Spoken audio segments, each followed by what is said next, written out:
And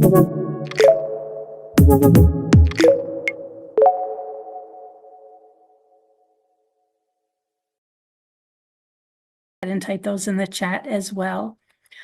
Also, it's always exciting for us to know where you're viewing from. So if you want to share your location, just type that in the chat and our tech team will collect those as well. Very excited to be here, excited to see you, be together with you, Tony, and the entire team. Yeah, thanks, Mary.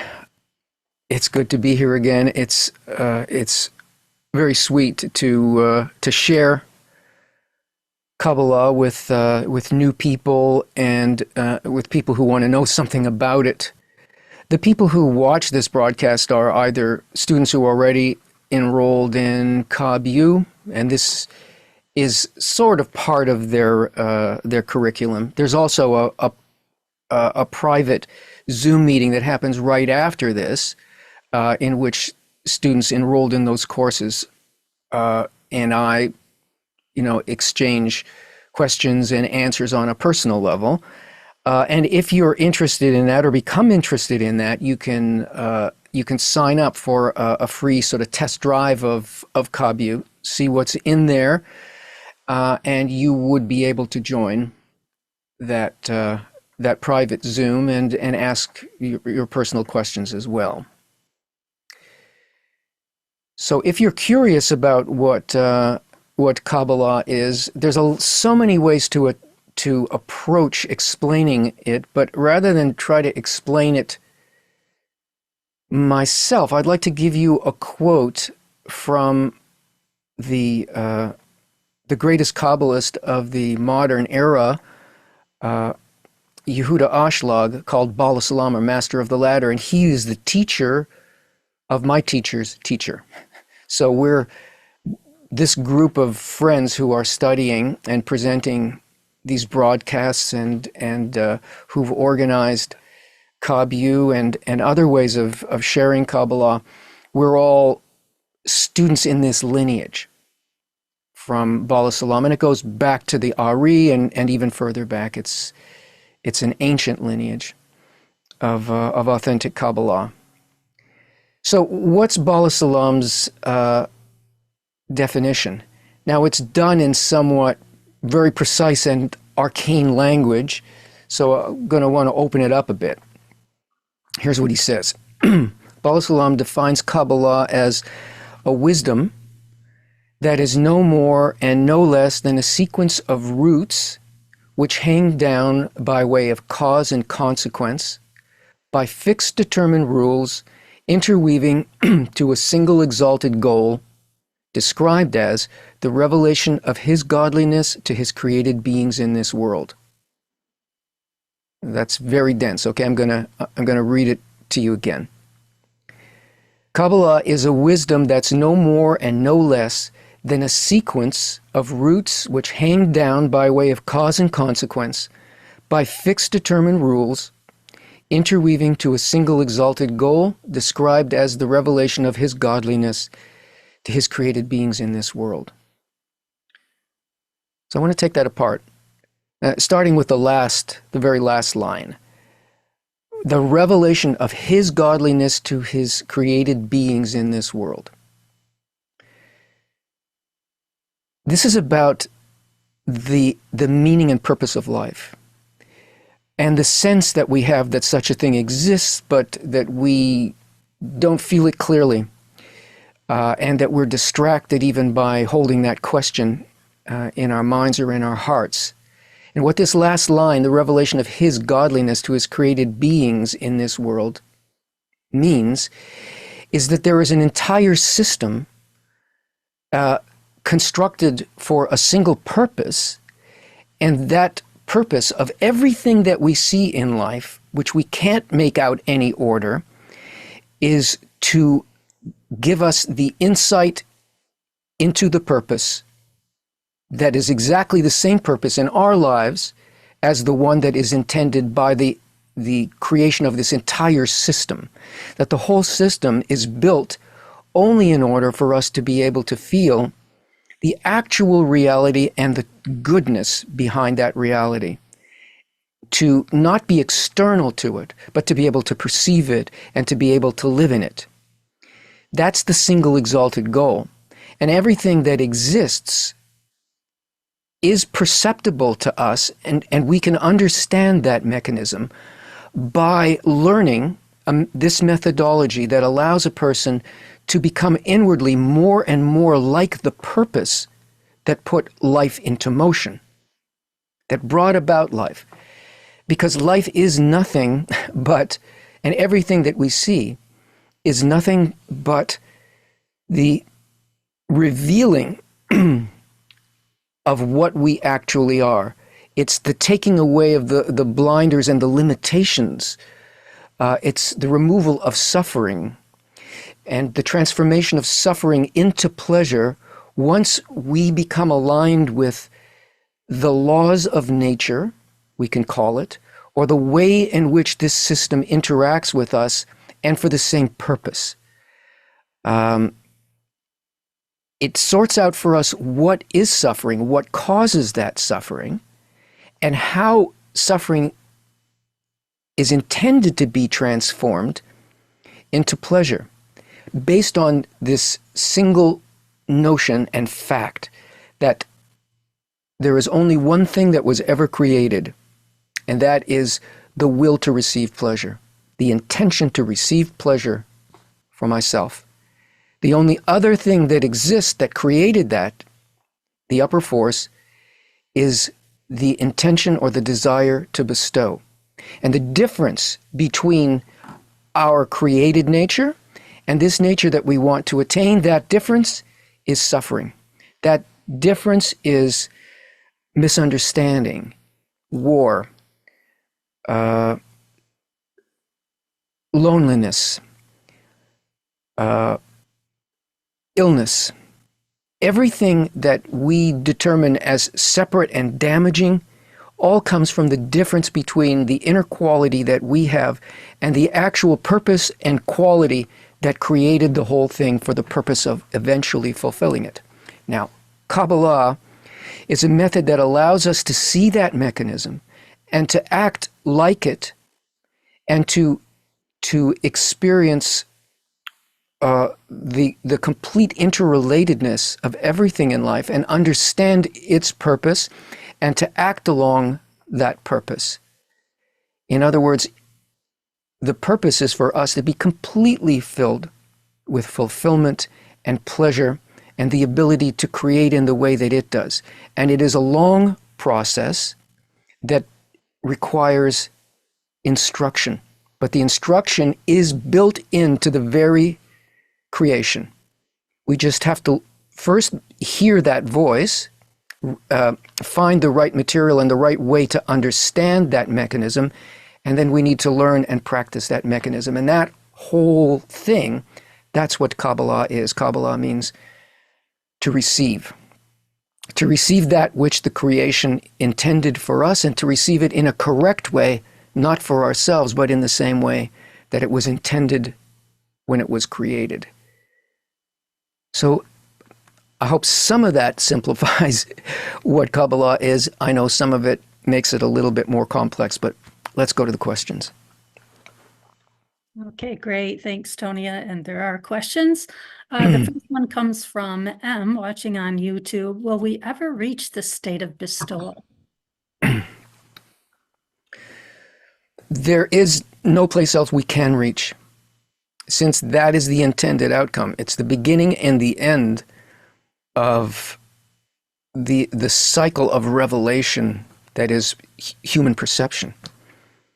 There isn't any place else to go, and in the whole plan and mechanism, bestowal, or the ability to bestow, or to become like an organ of bestowal, that is, the whole system is bestowing, and because we become similar to it, we're also bestowing, and we are part of that bestowal.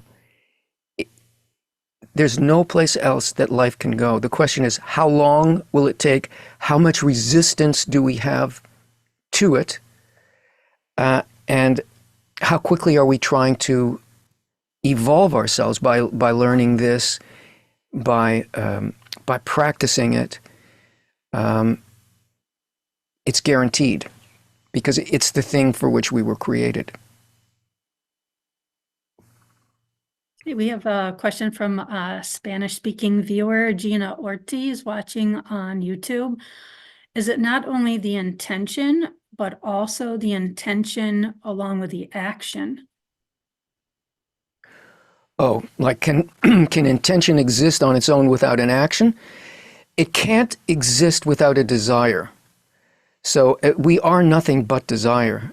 This so-called will to bestow is really a desire, a deficiency, a need. But that need is basically corporeal. It doesn't reach into a place that you could call spiritual, or there's no revelation with that. That's just part of our autonomic mechanism. So such a thing has to exist in order for the intention on our part as we grow, for the intention or the direction of the use of that desire, for whom, to what end, who am I aiming to fulfill? You must have first that material thing to work with, that desire, and then we can apply the steering mechanism. And both of them together are considered an action. If it's just the desire without any direction at all, it's not really anything. It doesn't do anything to us. It doesn't move us. We don't grow with it. But yes, it's always connection. It's always connected to a desire, or you could call it an action. Hey, Mario from Seattle, Washington, also watching on YouTube, is asking, what do you think Gmar Tikkun looks like?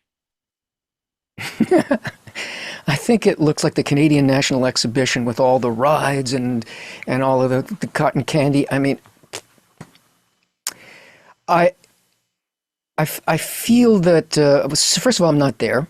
So it's fair to say, what do you think? And thinking's not going to take me or you there. But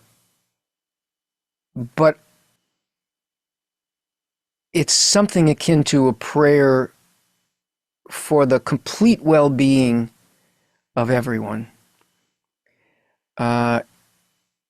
where we no longer, and that's all that we really think about, and that's what determines all of our actions. But I can't imagine really exactly what that world would look like, except it is this world in its actual state and corrected so that the sufferings that are unnecessary for growth don't occur. Only that kind of efforts that are required for growth and development and so on, and not things happening to kick us from behind so that we move forward in our love for others. That kind of pressure ends, and then I think it's a type of creativity, a blossoming creativity based on the good of all. Close as my heart can imagine. Also on YouTube, Debbie Brady, Future Shaper, asks, Okay. she's asking, what does Kabbalah say about the purpose of human suffering? Nature develops everything by making its current state eventually unlivable and creating the necessity to expand beyond those limitations. And suffering happens because we're resisting nature's very pointed development towards us. And the place where it's aimed is always at some point of selfishness or disconnection from others. That's the place where it hurts, or that's where the damage, where the explosion detonates. It's in the place where we are disconnected from the well-being of others and the thought for their fulfillment or our connection with them, because actually, nature works this way with everything. Now, we call it suffering because we don't like to be developed.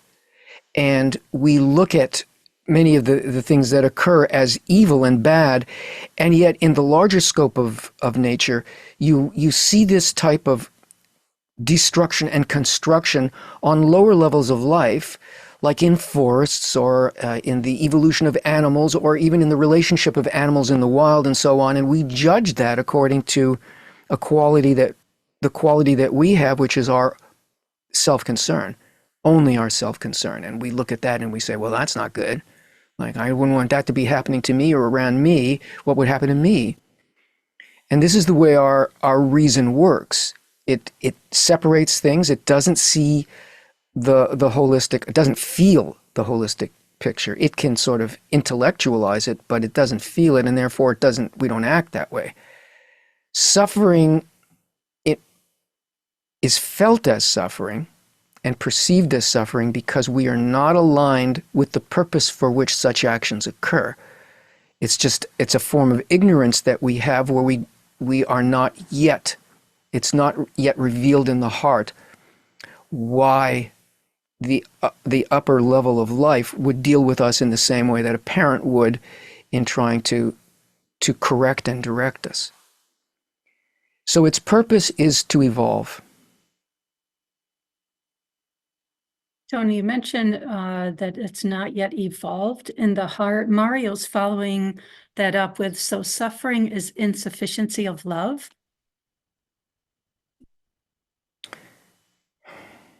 Well, you could say that. It's the difference between the quality of the upper world, or the what you can call the creator, between its purpose and my purpose, or its purpose and the purpose of a society that we're in, which is the collected purpose, basically, of all of the members of that society. So that delta, the difference between the law of nature, which is total interconnection and total care for everything, and the way in which I and the society that I want to live in, the ideals by which it works, and therefore educates or me in the right direction, or educates me in the absolutely wrong direction, that's the suffering. That's the measure of suffering. And it's also needed because you can't stay that way. Nature does not allow us to not obey or conform to the reality, the underlying reality of our existence.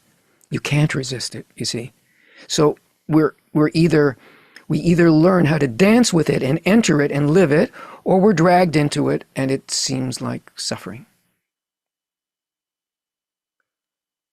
Tony, the next question is also about love from a Spanish-speaking viewer, Major. We feel the fear of the Creator.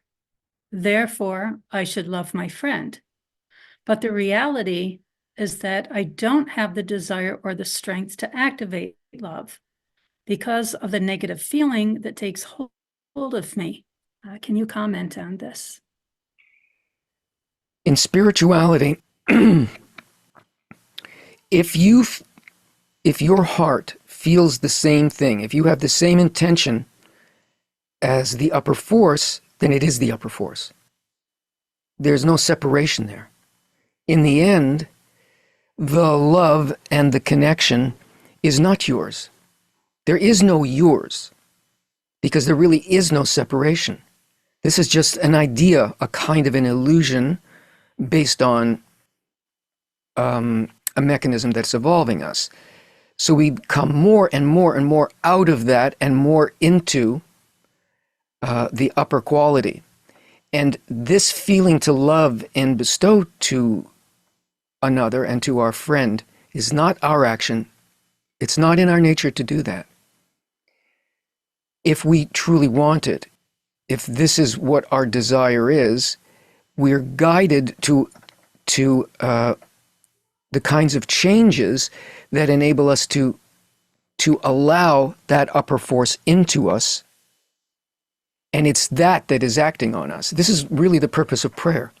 Because what we're really doing is we're saying, look, yeah, that's true. My nature is not like this at all. The more I try, the more I see that I can't do it. So I need to understand that mechanism, the purpose of wanting and not being able to do it, and then to ask for this action from above to complete the love, to complete the act. And it's not that something, in the end, it's not that it's outside of us, it's that we enter that. We actually allow that to function through us. That's the idea of it, but it takes time, experience, and guidance to allow this process and to allow the upper force to bring it to fulfillment. Thank you, Tony. The next question is also from a Spanish-speaking viewer, Jamie Velasquez. Hello, I am from Venezuela. Hi there, Jamie. Glad you're here today. There are some renowned Kabbalists who say that there is a universal Kabbalah and a Jewish Kabbalah, the latter being the mystical side of Judaism. What can you say about it? That's inaccurate.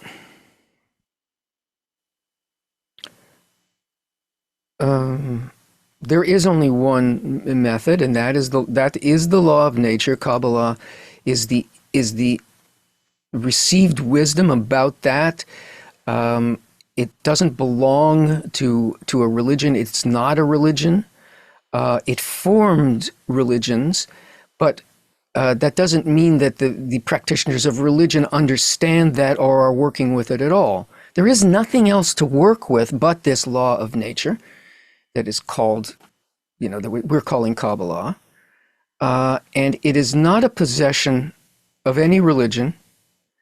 It is the ultimate goal to transition out of a set of beliefs into this wisdom. It's called a wisdom, as HaSulam said. Wisdom means a science. And the texts of Kabbalah a lot of them are found within let's call it the libraries of Judaism, but that's not what's being practiced. And it's not confined to Judaism. Mary, could you tell people about the KabU retreat? I've got an old cat who requires some help right now, and I'm the only one who can help her. Just hold on one sec, okay? Okay, sure. Yeah, also happy to read locations where friends are viewing from today. Let's go to that, because I see there's so many here in the list. We have Pittsburgh, Pennsylvania, England, Venezuela, Norway, Finland, Romania, Southern England, Bridgeport, PA, Scotland, North Carolina, Portugal, UK, India, Slovakia, Ohio, Netherlands, Newport News, Virginia, Peru, Colombia, Holland, Canada, Virgin Islands, Russia, Salt Lake City, Utah, Peru, London, Los Angeles, Mexico, Argentina, Suderton, Pennsylvania, Michigan, Netherlands, Belgium, Santa Monica, California, Illinois, Connecticut, Colombia, Portugal, South Africa, New Mexico, Tennessee, France, Cape Town, and South Africa. Wow. Thank you so much for sharing all those locations. And please keep them coming in, and I'll read more in a bit. I don't know if you want to continue with questions, Tony. I just went through where viewers are tuning in from, or we can jump to announcement. Yeah, no, let's go on with the questions. Okay, so next question is from HZ. After the correction of the entire creation, will we become one soul again and lose our individuality? What? Really? You don't lose your individuality.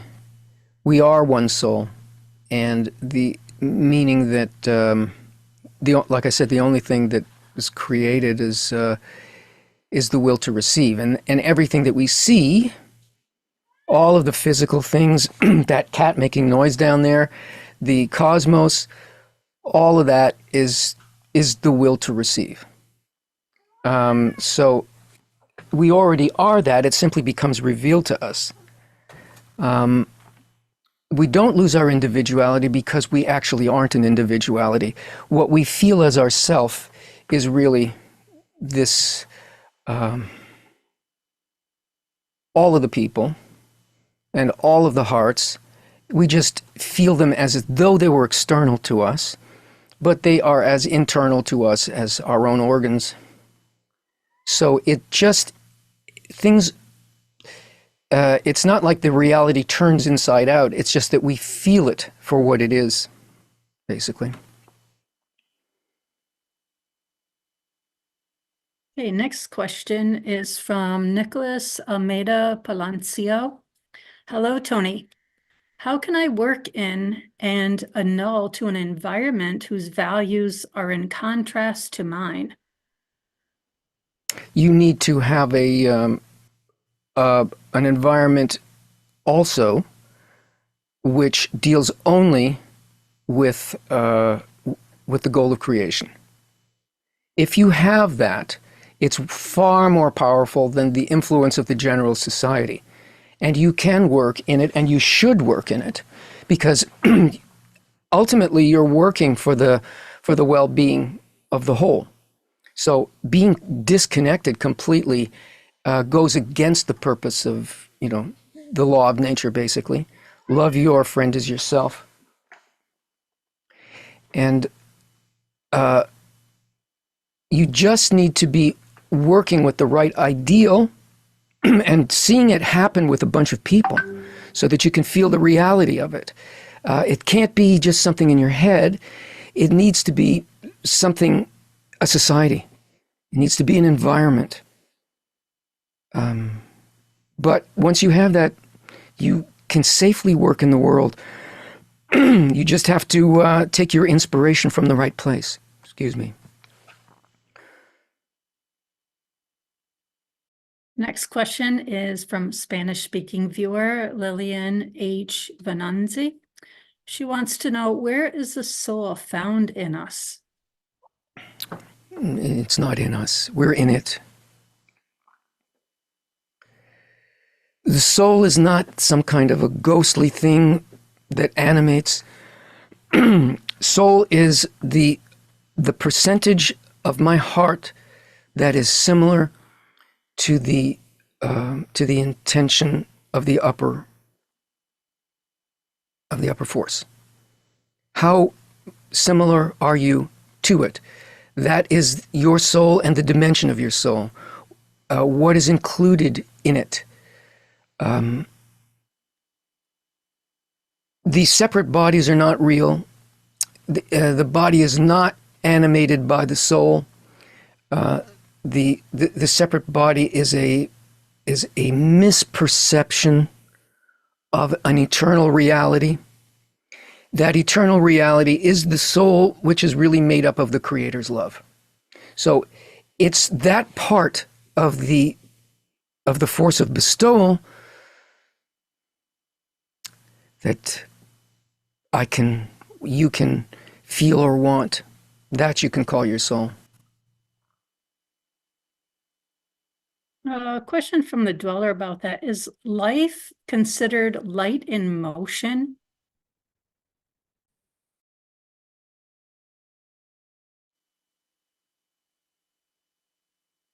No. There is no stillness nor motion. There's no time and place in spirituality. So it's an irrelevance to the light which exists without time or place. But there is nothing that exists that isn't part of the whole.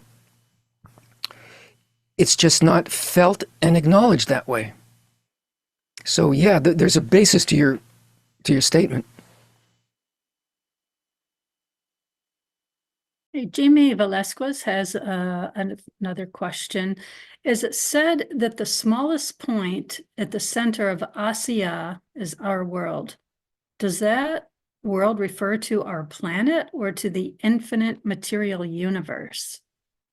It refers to your perception of the spiritual worlds. It's called the lowest point, so it's the smallest possible perception, in which there is, when we begin our journey here, there's no spirituality at all for us. And as we grow, that point in the heart expands beyond the limitations of this world of darkness, and begins to feel and see bestowal in places where it was completely hidden to us. And as it evolves, it starts to move to a higher world in which there is more light. But this is the changing in the quality of the heart that's occurring, and all of that hardness and matter that we think of as the world and the earth, and all of the physical forces of the cosmos. They're all aspects of a very the densest ego. But even though this is the darkest world, there's still light in it, because the entire creation, after the initial shattering of the whole, the purpose of the shattering was to infuse. It's like a chemical reaction in which bestowal, and reception got fused into each other in like microparticles, you could say. So even down at the lowest, at this, in the world of action here, there is still the possibility of rising and changing and evolving. And the evolution happens on the expansion of that part of bestowal that was fused into everything that we see. There is also a level called Heart of Stone, in which there's no light there, and there's nothing, we can't even work with it. And it's something that in the end is done and corrected completely by the upper force, and that becomes the complete freedom to be in bestowal. But this, though it's a dim world, it's still a world with light in it.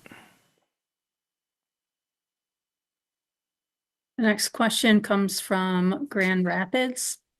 Dave, the more I read from the authentic sources, the more impossible it seems to come into equivalence of form with the Creator. The more I feel my oppositeness. What advice do you have on this, please? It doesn't depend on your abilities. It depends on what you want. You don't, and I don't, have the nature or the power to transform myself. It's like you can't pull yourself out of a pit by yourself.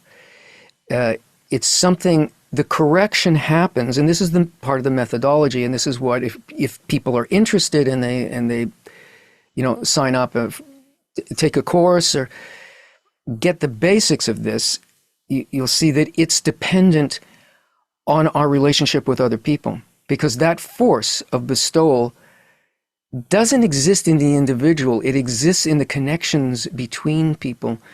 And people aren't people, so to speak. People are like a rope. People are like a ladder. And the relationships, the more selfless the relationship is, the more sort of annulled we are to the well-being of other people that we are working with in this methodology. We receive forces, let's say, from them in the corrected connections between us. That lifts the entire group. Spirituality is not an individual endeavor. You can't get there by yourself. Spirituality is the connection of apparently broken, shattered, and separate forces. They're not separate. They're just the importance of connection and between people. What is a person? A person stands before you and talks to you. There's this living expression like you, presenting you with something that challenges your entire being. either to fall in love with it, or to completely reject it, or to partially reject it, or to partially connect with it. What are we connecting with? We're connecting with the Creator, with that force itself. This is the living aspect of it. This is out of everything in the world that we see, which is mostly matter or inanimate, or it's a plant or some, No, this is completely alive. This is your equal. This is your superior, actually. And behind this is the coaching of the Creator. And in our responses to people is where this force to bestow manifests itself, and it happens between you, not really in you. It's maybe that's kind of a secret that a person cannot see until they get involved in the work. Then you see where strength lies, and it's not in you. It's in the connection, because the Creator or the upper force is the force that connects everything. And it's through this concealment of the connection that we feel that it's impossible, that we're separate, that it depends only on me, that there is infinite time and I will never reach there, it's an eternal darkness. All of that is just concealment of where our heart really exists, what is the eternal quality. And that you can only discover with other people. So the other people take the burden off us once we learn the method and we understand how our relationship with others actually guides us, and how the upper force speaks to us through that and brings us into a greater and greater interrelation with reality. Tony, you've been speaking quite a bit about connection. Ingrid wants to know, how does one connect with others?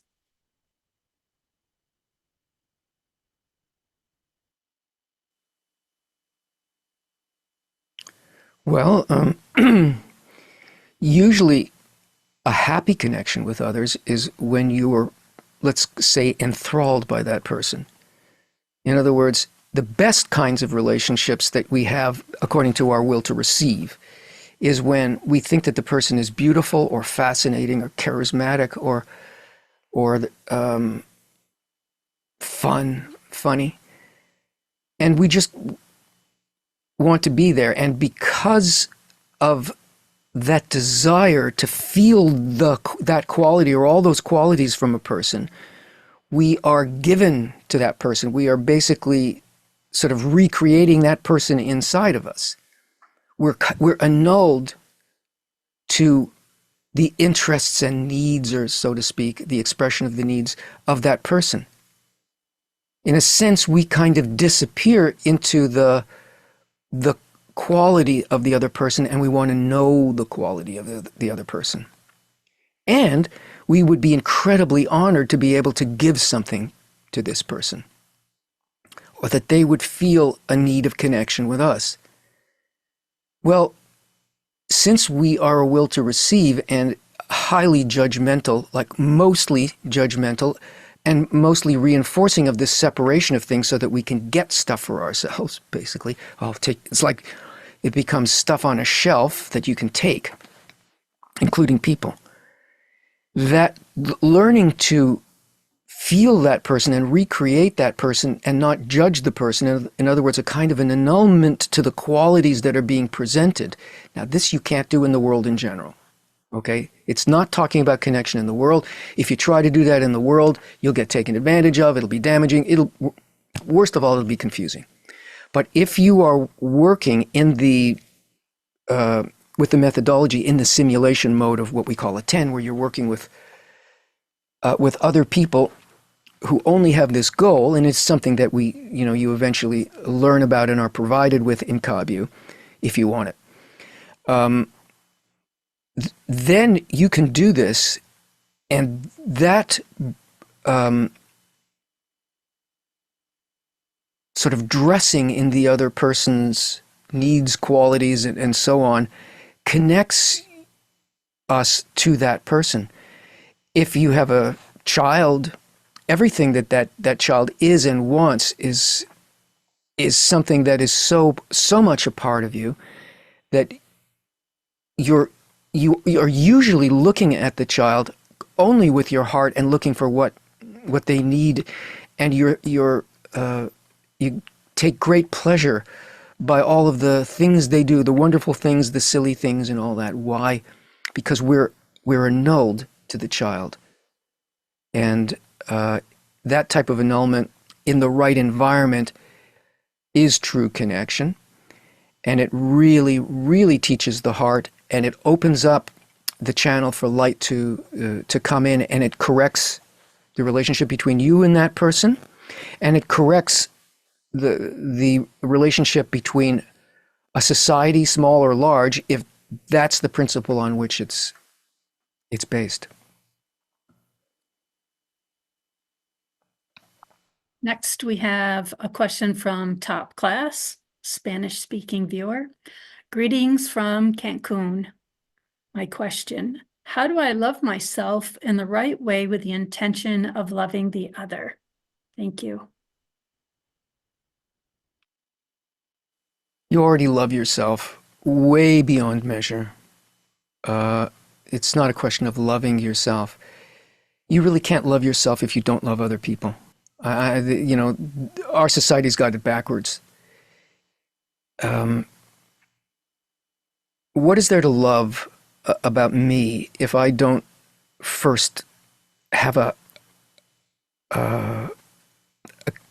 role in society, that I'm not looking for, helping, assisting, caring? What am I? What is there to love? I think that the amount of love and the kind of love that we should have for ourselves is for our basic physical well-being.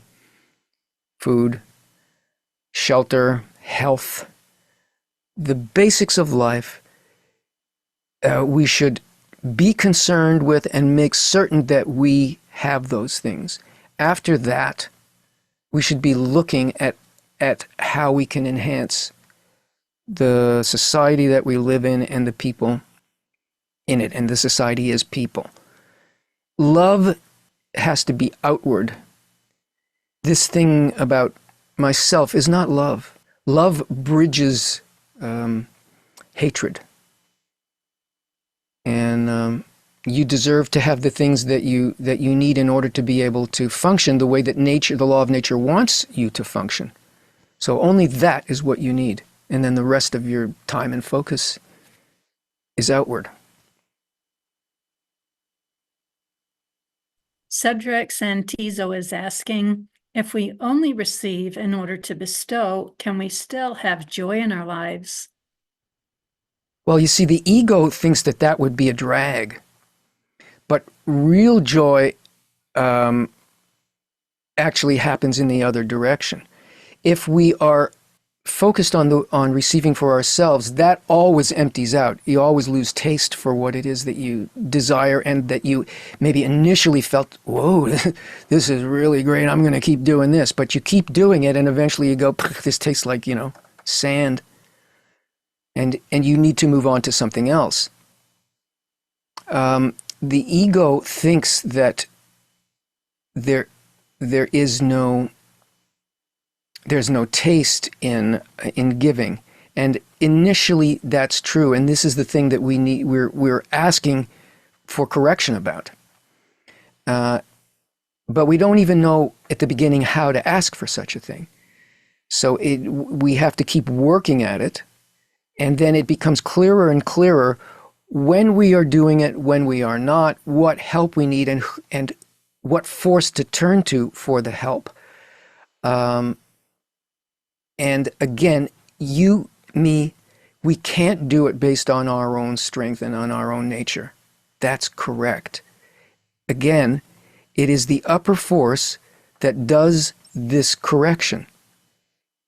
Because if it is bestowal that you feel at all, then it is the creator. It is the upper force doing the act. So what we're looking for is to find that connection with the creator through the love of created beings. Through the love of others, we come in contact with this force, and this force completes the act and turns it into bestowal. And we don't even have to know whether it's going to turn out right or wrong. We just need to be involved. It's going to turn out right. If that's what we are longing for, things are going to happen that way. They may not order in the way that we think, that we should see this and we should see that or feel this or that at some given moment. That's what we think development is. But the order of evolution towards spirituality comes against our reason and the way that we think it should be or how it should be ordered. We need to get into stride with that and understand how it works with us, and then we will take pleasure even in the process. We'll be happy that we can feel the change through this pressure or inability and so on. And a lot of the things that happen in our lives, even the simple things that cause us unhappiness, are because we don't appreciate the process. We think that something else is going on when actually what's happening is we're being evolved to this complete fulfillment, but we don't like the method. Like, no, if I was God, I wouldn't do it that way. But that is the way that it works. So learning that brings an appreciation of the incredible beauty of the process and how things that we think are one way are actually its opposite. The place where we feel lack is like this tremendous potential of light or fulfillment coming with the correct response in the heart from us. It changes. The more you work at it and the more you understand what your part of the effort is as opposed to the upper force's work and allowing it to do that, it's beautiful and it's actually fun. Hey, Tony, the next question is from Ingrid. Why yesterday was my purpose clear, but today I again have forgotten even what it was? That's great. Because you're dealing not with your reason, but with spiritual cognizance. And you don't grow if you're having the same light over and over and over again. That's just the same light. No? We grow by having something presented. It presents in the heart, and it's an eternal thing that happens there, and you feel it that way, and it feels as though I will never forget this. It's so clear. It's like I'm seeing the actual reality in a way that I couldn't see it. I'm seeing perfection or whatever the insight is. And then the upper force is, okay, time to grow. It's gone. It's emptied. It's not a matter of reason. It's saying, good last step. Now, next step. And again, we start completely fresh, and we work first with a need. Oh, I lost it. What is it that I need? Oh, I need that sensation of bestowal, of connection, of my knowing where I want to go, but I don't feel it. Now I've got a vessel, a more and more correct vessel. Not for a bunch of other stuff, but just for the light. And each time that happens, we become more and more directed in the right direction. We have a vessel or a need for a greater amount and a more corrected amount of light. That's why that happens. It's part of the process. Hey, Tony, from Eric on Facebook. In your introduction, you mentioned fixed determined rules, and also that our heart changes. So does that mean everything is fated, or are there some things we can change?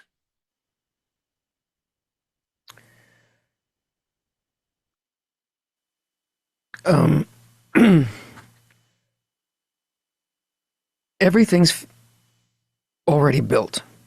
It's just concealed. Our free will has to do with our agreement with this process.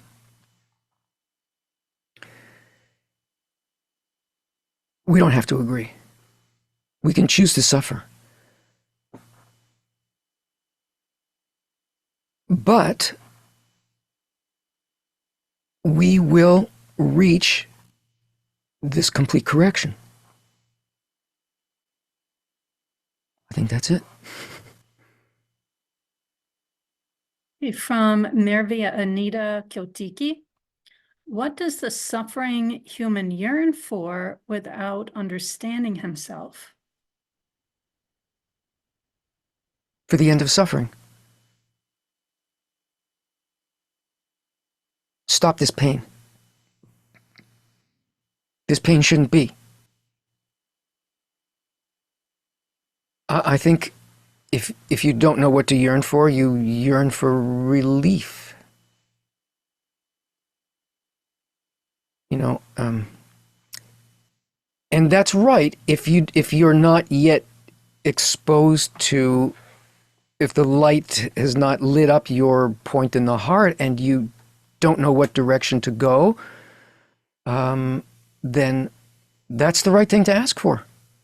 What's the point of suffering that you can't correct? The only thing that it does do for people who, let's say, are not awakened, at least to the beginning of fulfilling the purpose of life, is that it leads us to ask the question of, why am I suffering? And if you suffer enough, it becomes a very real question. And it can lead a person to being able to hear that it's the will to receive that is causing the suffering and causing the concealment. So even to, let's say, a person who is still in an unconscious state, no one is going to stay unconscious, but to a person who is still in that, it creates a need to leave that place. So we start asking. You know, prayer doesn't have to have an external form. Prayer is what you really are asking for from the bottom of your heart, like from your gut.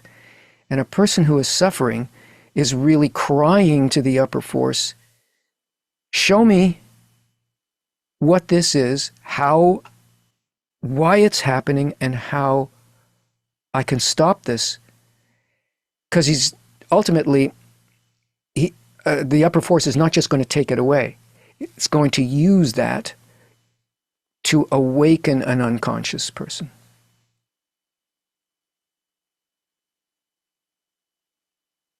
Hey, good evening from M. Sheehan, a Spanish-speaking viewer. Where did the word Kabbalah come from? What does it mean? Thank you. It means to receive. It's in modern Hebrew, it's the word for receipt. You know, like when you go to a restaurant. It's about how to receive in the correct way. How to receive in order to change our perception of reality to that of bestowal. So it's the art of receiving, basically. It also means tradition, so that it's a lineage of teaching, you know, going back thousands and thousands of years, because it's embedded in nature. And to the degree that one or another great soul could reveal it, it became the Kabbalistic texts. And I think the oldest one that we know of is 6,000 years ago. So, yeah, it means that the only thing that was created was the will to receive or reception, and we have to learn how to master reception in such a way that it turns into bestowal. That's what Kabbalah means. Okay, next question, Tony, is from HZ. Second question from HZ. Science evolves all the time. Many theories believed to be true turned out to be wrong later. Is Kabbalah by HaSulam evolving too, meaning some of what we think now may not be correct later? It's a different kind of a science, but it is the revelation of his godliness to his created beings in this world. Revelation means that wholeness and complete perception only happens, you could say, at the end of the process. It's not really beginning and end, but let's call it that. So it has that in common as to how much of the totality of the will to receive experiences bestowal, but it's not theoretical. It's just not all revealed or not understood. You can be looking at something, and the same as in science, but you don't get the import of it. You don't know why you're observing something happening in the way that it is, because there isn't enough exposed for you to understand. Are you looking at 2 dimensions or 3 or 4 or 15 dimensions? It's similar, although almost all of Kabbalah is completely already available. It's just not revealed to the heart. It's not theoretical, but it depends on the changing of the level of the scientist, the heart of the scientist. I'm talking about spiritual scientists, not the physical one. As to how much he perceives and how changed he is, because a person can only perceive the law when he becomes like the law, when that type of an impulse exists in the heart. So, in the science of Kabbalah, the theories are not expounded in different. They're not different theories, but the scientist or the practitioner, the student, heart changes in order to become more and more like the law, and then you could say they know the law or they attain the law because they are the law. I think with that we'll end the formal questions, and thank you very much, friends, for those questions. It's interesting places. I think we went and pretty much on a particular theme, so that was interesting to me. Mary. Okay, thank you, Tony. A few more locations that friends shared with us, so I'd like to read those. Where did the list leave off? Sorry, friends, I'll just pick up here. Salt Lake City, Utah, Peru, London, Los Angeles, Mexico, Argentina, Suderton, PA, Michigan, Netherlands, Belgium, Santa Monica, California, Illinois, Connecticut, Colombia, Portugal, South Africa, New Mexico, Tennessee, France, Cape Town, South Africa, Lincoln, England, North Carolina, France, LA, California, Other England, Estonia, Brazil, Texas, New Jersey, UK, Tikrit, Mexico, Linz, Germany, and Ukraine. We have covered the globe with connection here today. Thank you so much for sharing those. Just a couple announcements before we end the broadcast. If you want to join KabU and you're not already a KabU member, then we invite you to join. You can see the links in the chat. With that membership, you gain access to several Kabbalah courses from beginners to advanced. You join the largest online Kabbalah community, and you have the opportunity to ask instructors questions in a student forum. You don't need to wait every 6 weeks for a Q&A. You have access to KabU exclusive weekly webinar as well. And also you'll get access to our next Kabbalah Revealed course coming up with Tony that starts on September 15th. So you can register for that. That's just a few weeks away. Or you can support KabU. If you find the content valuable, you can support it in a couple of ways. You can become a member like I just described, or you can make a donation. That's very much appreciated. It goes to produce all of our courses, broadcasting, all our live events, and maintaining all of our online services. Thank you so much for joining today. This was such a great session. Amazing questions. And Tony, you're always amazing. Great to be with you. Oh, so true. So true. And Kitty, and your kitty. Yeah, thanks to her. Thank you so much, Mary, and thank you, friends. Thank you very much.